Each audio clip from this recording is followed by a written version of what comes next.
जय श्री कृष्ण। राधे राधे मित्रों। आज के इस वीडियो में आप श्रीमद् भागवत गीता के 17वें अध्याय का महात्म्य सहित श्रवण करेंगे। श्री महादेव जी कहते हैं, पार्वती 16वें अध्याय का महात्म्य बतलाया गया। अब 17वें अध्याय की अत्यंत महिमा श्रवण करो। राजा खड़गबाहु के पुत्र का दुशासन नामक एक नौकर था। वह बड़ी खोटी बुद्धि का मनुष्य था। एक बार वह मांडलिक राजकुमारों के साथ बहुत धन की बाजी लगाकर हाथी पर चढ़ा और कुछ ही कदम आगे जाने पर लोगों के मना करने पर भी वह मूढ़ हाथी के प्रति जोर जोर से कठोर शब्द करने लगा। उसकी आवाज सुनकर हाथी क्रोध से अंधा हो गया और दुशासन पैर फिसल जाने के कारण पृथ्वी पर गिर पड़ा। दुशासन को गिरकर कुछ कुछ उच्छ्वास लेते देख काल के समान निरंकुश हाथी ने क्रोध में भरकर उसे ऊपर फेंक दिया। ऊपर से गिरते ही उसके प्राण निकल गए। इस प्रकार कालवश मृत्यु को प्राप्त होने के बाद उसे हाथी की योनि मिली और सिंघल द्वीप के महाराज के यहाँ उसने अपना बहुत समय व्यतीत किया। सिंघल द्वीप के राजा की महाराज खड़गबाहु से बड़ी मैत्री थी, अतः उन्होंने जल के मार्ग से उस हाथी को मित्र की प्रसन्नता के लिए भेज दिया। एक दिन राजा ने श्लोक की समस्या पूर्ति से संतुष्ट होकर किसी कवि को पुरस्कार रूप में वह हाथी दे दिया और उन्होंने 100 स्वर्ण मुद्राएं लेकर उसे मालव नरेश के हाथ बेच दिया। कुछ काल व्यतीत होने पर वह हाथी यत्न पूर्वक पालित होने पर भी असाध्य ज्वर से ग्रस्त होकर मरणासन हो गया। हाथी वानों ने जब उसे ऐसी शोचनीय अवस्था में देखा तो राजा के पास जाकर हाथी के हित के लिए शीघ्र ही सारा हाल कह सुनाया। महाराज, अपना हाथी अस्वस्थ जान पड़ता है। उसका खाना पीना और सोना सब छूट गया है। हमारी समझ में नहीं आता इसका क्या कारण है। हाथी वानों ने बताया हुआ समाचार सुनकर राजा ने हाथी के रोग को पहचानने वाले चिकित्सा कुशल मंत्रियों के साथ उस स्थान पर पदार्पण किया जहां हाथी ज्वरग्रस्त होकर पड़ा था। राजा को देखते ही उसने ज्वर जनित वेदना को भूलकर संसार को आश्चर्य में डालने वाली वाणी में कहा, संपूर्ण शास्त्रों के ज्ञाता, राजनीति के समुद्र, शत्रु समुदाय को परास्त करने वाले तथा भगवान विष्णु के चरण कमलों में अनुराग रखने वाले महाराज, इन औषधियों से क्या लेना है। वैद्यों से भी कुछ लाभ होने वाला नहीं है। दान और जप से भी क्या सिद्ध होगा। आप कृपा करके गीता के 17वें अध्याय का पाठ करने वाले किसी ब्राह्मण को बुलवाइए। हाथी के कथनानुसार राजा ने सब कुछ वैसा ही किया। तदंतर गीता पाठ करने वाले ब्राह्मण ने जब उत्तम जल को अभिमंत्रित करके उसके ऊपर डाला तब दुशासन गज योनि का परित्याग करके मुक्त हो गया। राजा ने दुशासन को दिव्य विमान पर आरूढ़ एवं इंद्र के समान तेजस्वी देखकर पूछा, तुम्हारे पूर्व जन्म में क्या जाति थी, क्या स्वरूप था, कैसा आचरण था और किस कर्म से तुम यहाँ हाथी होकर आए थे, ये सारी बात मुझे बताओ। राजा के इस प्रकार पूछने पर संकट से छूटे हुए दुशासन ने विमान पर बैठे ही बैठे स्थिरता के साथ अपना पूर्व जन्म का उपर्युक्त समाचार यथावत कह सुनाया। तत्पश्चात नरश्रेष्ठ मालव नरेश भी गीता के 17वें अध्याय का पाठ करने लगे। इससे थोड़े ही समय में उनकी मुक्ति हो गई। अब श्रीमद् भागवत गीता के 17वें अध्याय का श्रवण कीजिए। भगवान के वचन सुनकर अर्जुन बोले, हे कृष्ण, जो मनुष्य शास्त्र विधि को त्याग कर केवल श्रद्धा से युक्त हुए देव आदिकों का पूजन करते हैं, उनकी स्थिति फिर कौन सी है? क्या सात्विक की है अथवा राजसी की या तामसी की? इस प्रकार अर्जुन के पूछने पर श्री कृष्ण भगवान बोले, हे अर्जुन, मनुष्यों की वह बिना शास्त्रीय संस्कारों के केवल स्वभाव से उत्पन्न हुई श्रद्धा सात्विक की और राजसी तथा तामसी ऐसे तीनों प्रकार की होती है, उसको तू मेरे से सुन। हे भारत, सभी मनुष्यों की श्रद्धा उनके अंतःकरण के अनुरूप होती है तथा यह पुरुष श्रद्धामय है।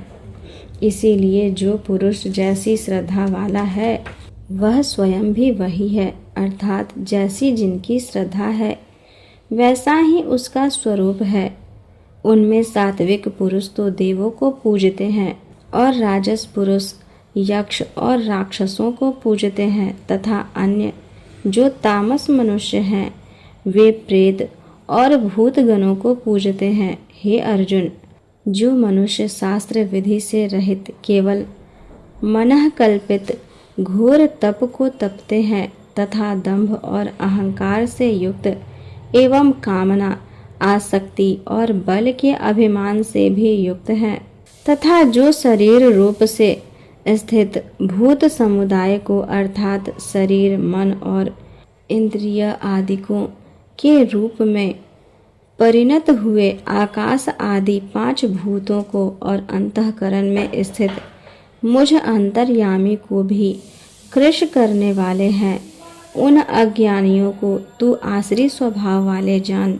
हे अर्जुन, जैसे श्रद्धा 3 प्रकार की होती है वैसे ही भोजन भी सबको अपनी अपनी प्रकृति के अनुसार 3 प्रकार का प्रिय होता है और वैसे ही यज्ञ, तप और दान भी 3-3 प्रकार के होते हैं। उनके इस न्यारे न्यारे भेद को तू मेरे से सुन। आयु, बुद्धि, बल, आरोग्य, सुख और प्रीति को बढ़ाने वाले एवं रस युक्त, चिकने और स्थिर रहने वाले तथा स्वभाव से ही मन को प्रिय ऐसे आहार अर्थात भोजन करने के पदार्थ तो सात्विक पुरुष को प्रिय होते हैं।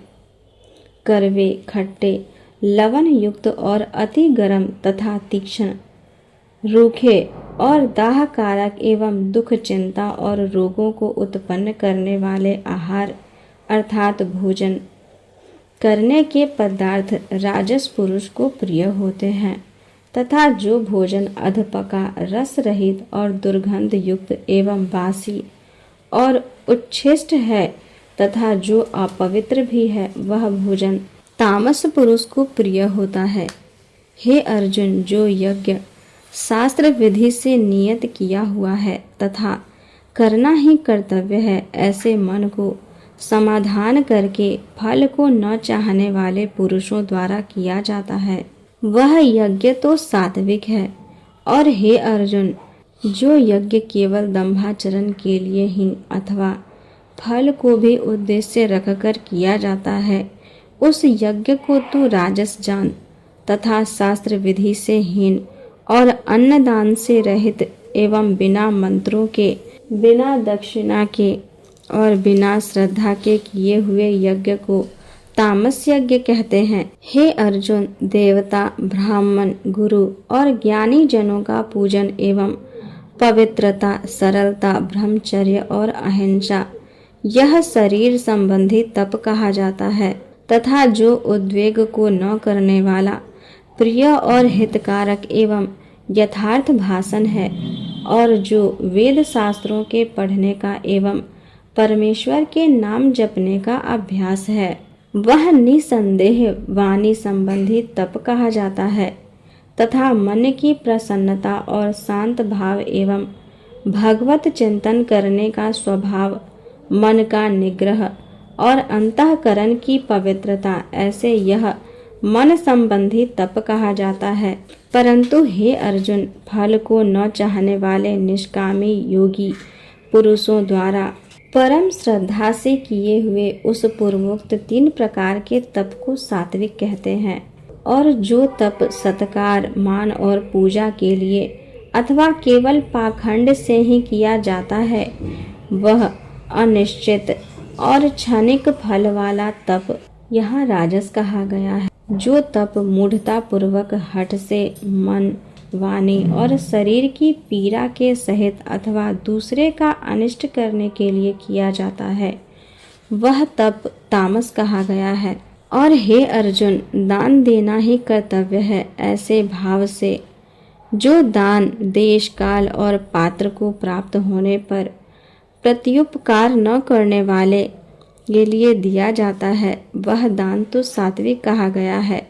और जो दान क्लेश पूर्वक तथा प्रत्युपकार के प्रयोजन से अर्थात बदले में अपना सांसारिक कार्य सिद्ध करने की आशा से अथवा फल को उद्देश्य रखकर फिर दिया जाता है, वह दान राजस कहा गया है।